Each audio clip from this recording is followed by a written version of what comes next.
കർക്കിടക ചികിത്സ ഇങ്ങനെ നമുക്ക് ആഘോഷിക്കാം.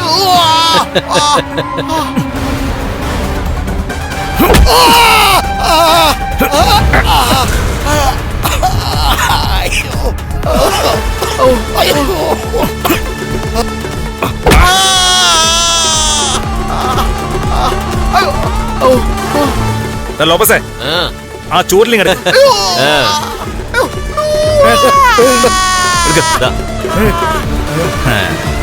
പോലീസുകാരെ ശരിക്കും ഉരുട്ടിയില്ലല്ലോ. ഞങ്ങൾ ഉരുട്ടിത്തരാം. അയ്യോ വേണ്ട വേണ്ട മാർക്കോ, വേണ്ട. അയ്യോ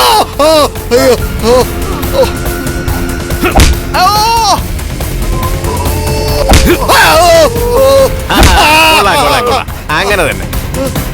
അയ്യോ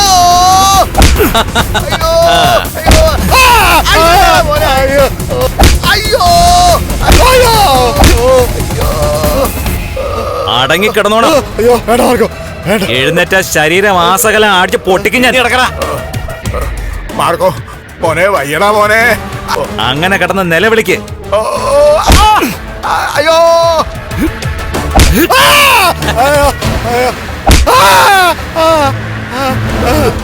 ഒരു പാവപ്പെട്ട മനുഷ്യൻ ചോര വാർന്ന് വഴിയരികി കിടന്നാ തീർന്നത്.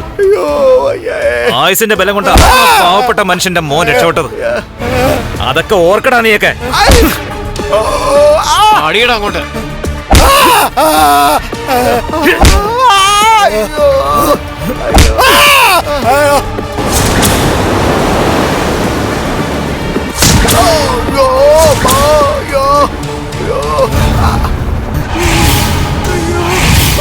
എന്ത് ചെയ്യണേ?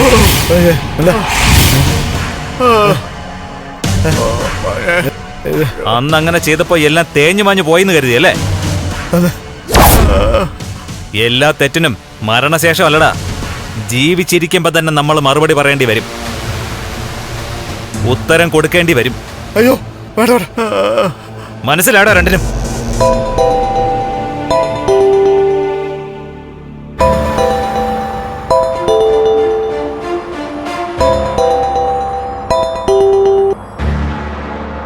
ഹലോ മോളെ, അച്ഛൻ എത്തിയോ മുത്തശ്ശി?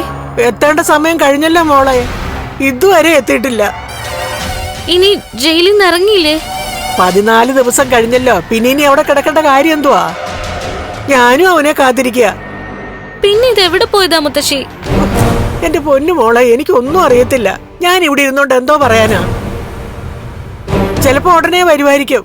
വന്നാൽ ഉടനെ ഞാൻ അങ്ങോട്ട് വിളിക്കാം. ശരി മുത്തശ്ശി.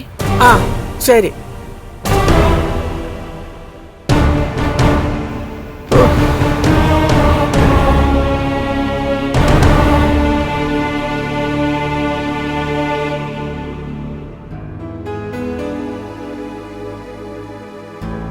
രണ്ടെണ്ണം റിമാൻഡിന്റെ കാലാവധി കഴിഞ്ഞ് പുറത്തിറങ്ങി കാണും.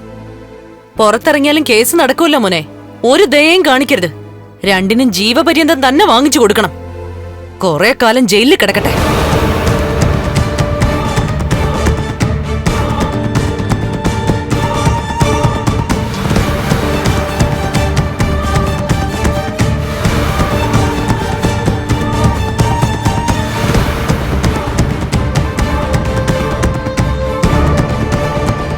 ഭീകരന്മാര് രണ്ടുപേരും പുറത്തിറങ്ങുന്നുണ്ട്.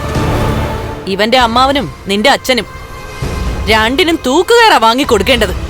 പക്ഷേ അത് കിട്ടാനുള്ള സാധ്യതയില്ല. എന്നൊന്നും പറയാൻ പറ്റില്ലമ്മേ. ഇത്രയും നാൾ മൂടി വെച്ചിരുന്ന കേസാ. അതിനൊപ്പം തന്നെ ചെറിയ കുട്ടിയായിരുന്ന എന്നെ അനേക നാൾ കിടപ്പിലാക്കിയ അപകടമാണ്. അതുകൊണ്ടാ കോടതി അപൂർവങ്ങളിൽ അത്യപൂർവമായ കേസെന്ന് പറഞ്ഞത്. അങ്ങനെയുള്ളപ്പോ തൂക്കുകയറിന് വേണ്ടിയിട്ട് വാദിക്കാവുന്നേ ഉള്ളൂ.